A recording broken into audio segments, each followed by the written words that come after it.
અધિક પોલીસ મહાનિર્દેશક અમિત કુમાર વિશ્વકર્મા અને નાયબ પોલીસ મહાનિરીક્ષક AM મુન્યા સાહેબનાઓની સૂચના મુજબ તેમજ પોલીસ અધિક્ષક અને marine sector commander SJ Parmar સાહેબનાઓના માર્ગદર્શન મુજબ તારીખ 24/6/2026ના રોજ ગુજરાત રાજ્યના દરિયાઈ સુરક્ષાની તકેદારી અંતર્ગત આતંકવાદી પ્રવૃત્તિઓ અટકાવવા તેમજ કાંઠા વિસ્તારમાં શંકાસ્પદ શખ્સોની હિલચાલ, શંકાસ્પદ વસ્તુ, ડ્રગ્સ પેકેટ, બેગ તથા ડ્રોન, દાણચોરી તેમજ કેફી પદાર્થોની હેરાફેરી અટકાવવા માટે નાયબ પોલીસ અધિક્ષક અને મરીન સેક્ટર લીડરની કચેરી કોટેશ્વરના પોલીસ અધિક્ષક BK ઝાલા તેમજ PI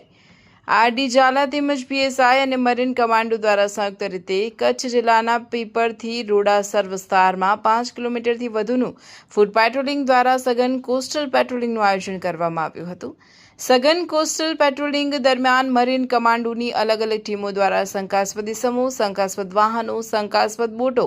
આ વાવરૂ જગ્યાઓનું ચેકિંગ હાથ ધરવામાં આવ્યું હતું।